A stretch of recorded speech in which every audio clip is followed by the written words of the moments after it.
प्यार कितना खूबसूरत एहसास है ना? लेकिन इसी खूबसूरती के बीच सबसे गहरा जख्म तब लगता है जब भरोसा टूटता है।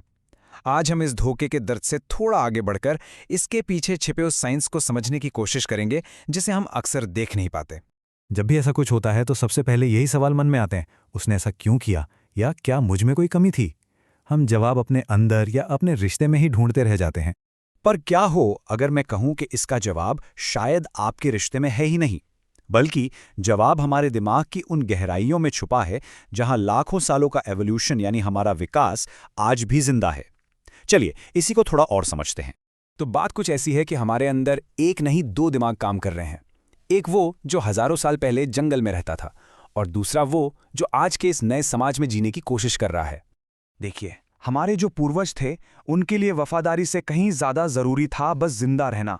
उनके जीन्स को दो चीजों के लिए प्रोग्राम किया गया था। पहला सर्वाइवल, और दूसरा हमेशा कुछ नया और वैरायटी ढूंढना, ताकि इंसानी नस्ल आगे बढ़ती रहे। ये एक नेचुरल इंस्टिंक्ट था। और ये स्लाइड हमारे अंदर चल रही इसी खींचतान को दिखाती है। एक तरफ हमारा आदिम दिमाग है जो वैरायटी चाहता है, और दूसरी तरफ हमारा समाज है जो हमें शादी जैसे अटूट बंधन और एक पार्टनर के साथ रहने की सीख देता है। धोखा अक्सर इसी अंदरूनी लड़ाई का नतीजा होता है। ये हमारे अंदर के उस आदिम जानवर और उस सभ्य इंसान के बीच की जंग है जो हम बनना चाहते हैं। चलिए अब देखते हैं कि ये पुरानी सोच आज की दुनिया में कैसे दिखती है। इसके लिए एक बहुत ही कॉमन पैटर्न को समझते हैं जिसे ट्रेडिंग अप का धोखा भी कहते हैं। सोचिए, एक इंसान है जिसने अपने पार्टनर के साथ मिलकर सालों तक स्ट्रगल किया, फिर अचानक उसे बहुत बड़ी सफलता मिल जाती है, पैसा, शोहरत, सब कुछ। अब उसे लगने लगता है कि उसका पुराना पार्टनर जिसने हर मुश्किल में साथ दिया, वो उसके इस नए स्टेटस से मैच नहीं करता, और वो अपने इस नए लेवल को वैलिडेट करने के लिए किसी नए ज्यादा ग्लैमरस साथी की तलाश में निकल पड़ता है। पर यहाँ एक बहुत कड़वा सच छुपा है। असल में ये लोग एक नया पार्टनर नहीं ढूंढ रहे होते, वो तो अपनी गहरी असुरक्षा, अपनी इनसिक्योरिटी का इलाज ढूंढ रहे होते हैं।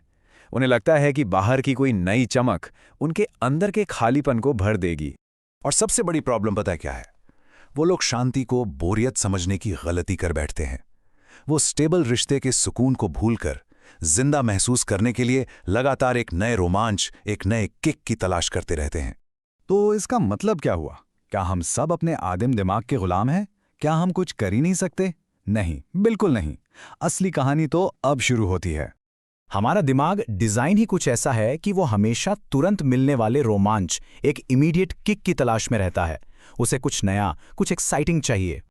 और बस इसी वजह से उसे एक स्टेबल रिश्ते की दाल चावल वाली शांति बहुत फीकी और बोरिंग लगती है।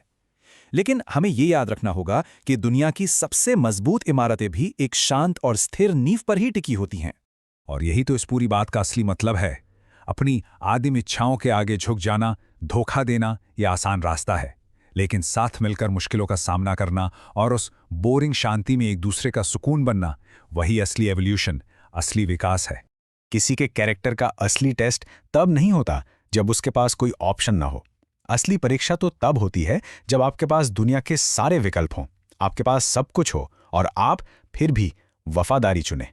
तो आखिर में ये सारी बातें एक ही जगह आकर रुकती हैं, एक चुनाव पर। एक ऐसा चुनाव जो हमें हर रोज, हर पल करना पड़ता है। याद रखिए, एक रिश्ता सिर्फ दो लोगों का मिल जाना नहीं है। ये हर एक दिन लिया गया एक फैसला है। अपनी पुरानी आदतों से ऊपर उठने का फैसला और एक गहरे सुकून को चुनने का फैसला।